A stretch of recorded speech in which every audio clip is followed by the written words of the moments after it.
안녕하세요. 이노겸 경호학 초단기 학기의 이노겸입니다. 지난 시간에 경호 작용후 6대 구성요소 중에서 경호 계획에 대해서 살펴봤습니다. 자, 이번 시간에는 나머지 5개 살펴보겠습니다. 자, 경호 계획의 개죠. 자, 이번 시간에는 책임의 분배, 일지의 작성, 정보의 수집, 분석, 경호 보안, 자원의 분배, 이 5가지 살펴보겠습니다.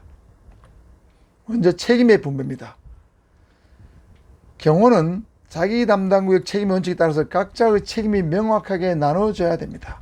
자기 담당구역 책임 원칙은 여러분 경호 원칙 중에서 특별 원칙 하는 거 있죠? 자, 자기희생 원칙, 자기 담당구역 책임 원칙, 하나의 통제된 지점을 통한 접근의 원칙, 목표물 보존의 원칙 4가지가 있습니다. 자, 이 특별 원칙 자자하목 이렇게 두 문자로 외울 수 있는데 두 번째에 있는 자기 담당구역 책임의 원칙에 근거한 것입니다. 자기 담당구역 책임 원칙은 여러분 알다시피 경호원들은 자기 담당구역이 명확히 구분되어 있습니다. 그래서 자기 담당구역 안에서 일어난 어떠한 경호상 문제에 대해서 문제가 발생하게 되면 그 경호원이 책임을 져야 된다는 것이죠. 따라서 그 경호원은 상급자의 지시 없이는 경호구역, 즉 자기 담당구역을 일탈해서는 안 된다는 원칙입니다. 그래서 각자의 책임, 경호원 각자의 책임이 명확하게 나눠져 있습니다. 자, 그런데 책임의 분배를 왜 하느냐면 경호원 각자의 책임도 분배해야 되지만 경호기관의 통합성의 특성으로 인해서 경호 임무를 수행하는 관계기관, 지휘관 또는 개별 경호원 간에도 책임의 분배가 명확히 선행되어야 된다는 뜻입니다. 자, 경호기관의 통합성이란 무슨 말이냐면 경호는 예를 들면 대통령의 경호를 경호처 혼자 하는 것이 아니죠. 경호안전대책위원회 위원들이 소속된 각 기관들이 10몇 개가 있습니다. 그 기관들 간의 유기적인 협조에 의해서 경호가 수행되죠.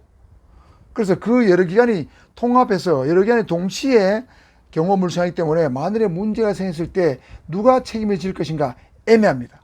그런 걸 막기 위해서 경호 임무를 수행하는 관계기관, 이 관계기관은 경호안전대책위원회 위원들이 소속된 기관을 주로 지칭합니다. 그 다음에 관계기관의 지휘관 또는 개별 경호원, 예를 들면 경호처 공무원도 될 수 있고 경찰 공무원도 될 수 있고 이런 개별 경호관에도 각각 명확한 책임의 분배가 선행되어야 된다는 것이죠. 자, 책임의 분배를 통해서 나중에 문제가 생겼을 때 책임을 물을 수 있는 근거가 되는 겁니다.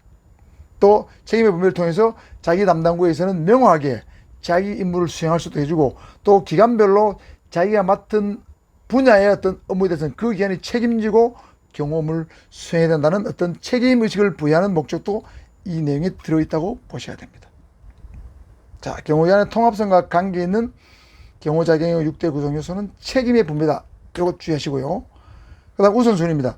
경호 대상자가 2인 이상일 때는 서열이 높은 경호 대상자를 우선하여 책임을 분배한다.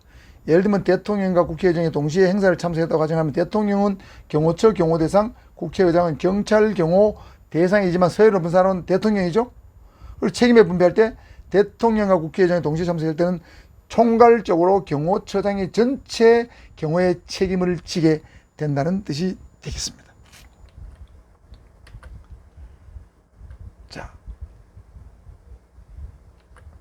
그 다음에 일지의 작성입니다. 경호 임무를 수령하거나 의뢰를 받는 순간부터 경호자에 관한 모든 정보를 기록하기 시작해서 경호에 대한 결과보고서 작성 시까지 순서대로 작성하는 것이 경호 일지입니다. 여러분 일기 쓰는 거하고 비슷한 거예요. 경호 임무를 수행한다. 보통 공경호는 임무를 수행한다는 표현을 쓰고 사경호는 경호 의뢰를 받는 순간 이렇게 씁니다만은 그래서 임무를 수행하거나 의뢰를 받는 순간부터 경호에 관한 모든 정보를 기록하기 시작합니다. 어때 언제 로마 교황의 방한 지시를 받았다. 방한에 대해서 경호를 해락하는 지시를 받았다고 하면 그때부터 지시를 받은 순간부터 기록하기 시작하는 거예요.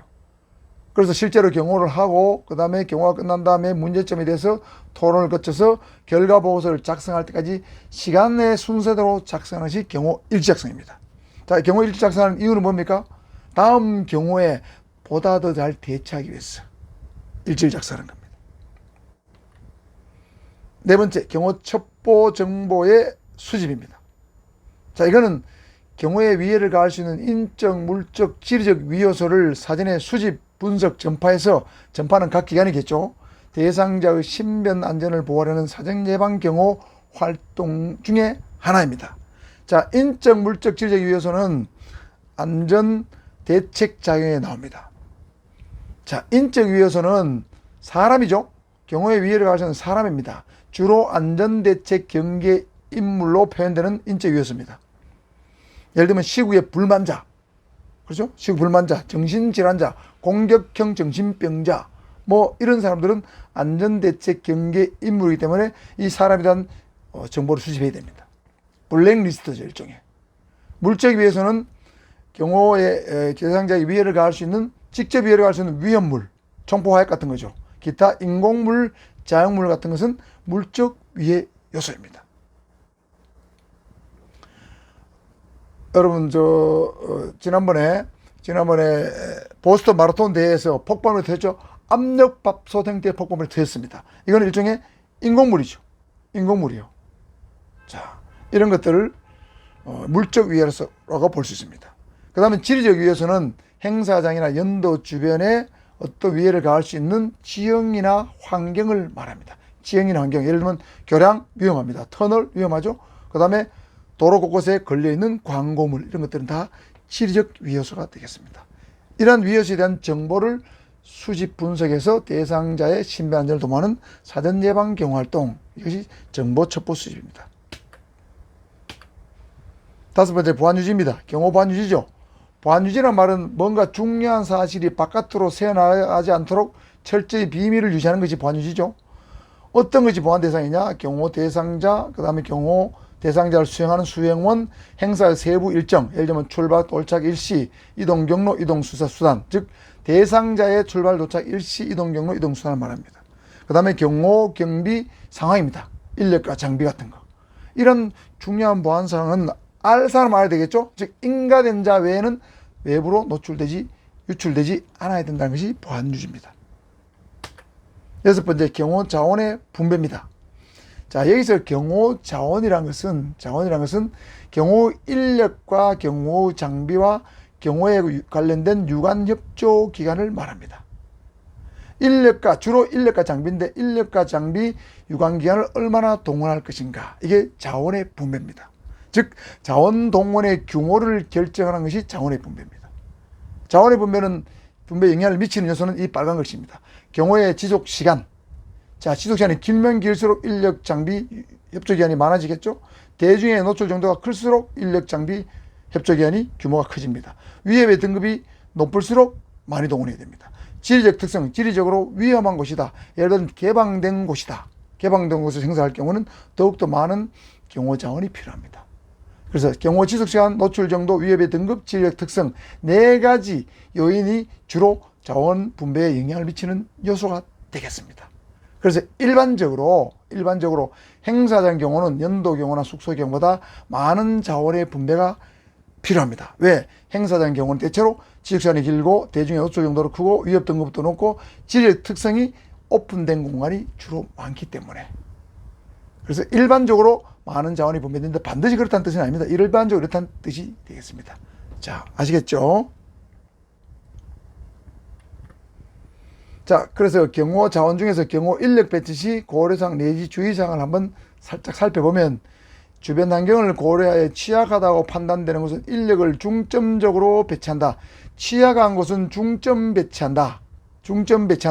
자, 틀린 말. 의심스럽거나 견제해야 될 요소가 많은 곳만 중점 배치의 취약성을 제거한다. 이런 건 틀렸다는 것이죠. 취약하다고 판단되는 것은 인력을 중점적으로 배치한다. 그러니까 중점 배치한다는 말은 취약한 곳에도 많이 배치하면서 그 주변에도 같이 배치를 해야 된다는 뜻이 되겠고요. 2번, 특별히 통제할 곳은 전체 관이 통제되도록 배치해야 된다. 자, 부분 통제가 아니고 전체 관 통제가 해야 된다는 뜻이죠. 자, 이 사진 한번 볼까요? 부시 방안에 대비해서 연도 경호 훈련하는 모습입니다. 자, 이 경호 관련 차량들이 가고 있고, 여기 뭐 깃발들이 꽂혀 있죠. 그 다음 사이카가 있고, 여보 의경으로 보이는 사람들이 인도에 줄을 서서 폴리스라인을 들고 쭉 서가 있습니다. 자, 만일에 이 구간과 요 구간이 굉장히 위험한 곳이다, 취약한 곳이라고 통제할 곳이 있으면 통제될 구간으로 치면 요 구간만 통제하는 것이 아니고 여기서 여기까지, 예를 들면 블록별로 전체적으로 적절히 통제가 된다는 뜻이죠. 전체 구간이 통제되도록 해야 된다.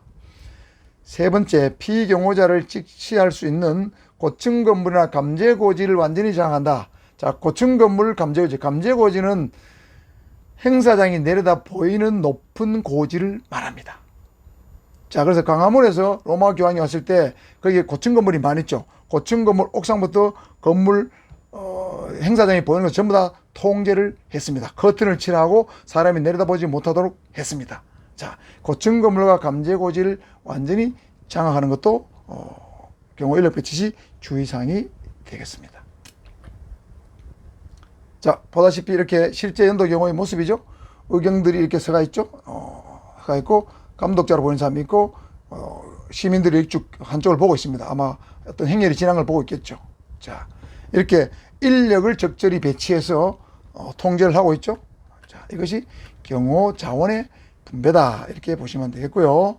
자, 그래서 오늘 5가지 요소에 대해서 한번 살펴봤습니다. 5가지 요소. 자, 책임의 분배, 일지의 작성, 정보 수집, 경호 보안, 경호 자원의 분배. 요거는 책임의 분배, 요거는 자원의 분배라고 그랬습니다. 자원 분배 결정 요소는 4가지고 책임의 분배는 경호기관의 통합성의 특성으로 인해서 책임의 분배가 중요하다고 얘기를 했습니다. 자, 이상으로 경호작용의 6대 고려 요소에 대해서 한번 다 정리를 했습니다. 자, 이해하셨죠? 다음 시간에 찾아뵙도록 하겠습니다. 수고했습니다.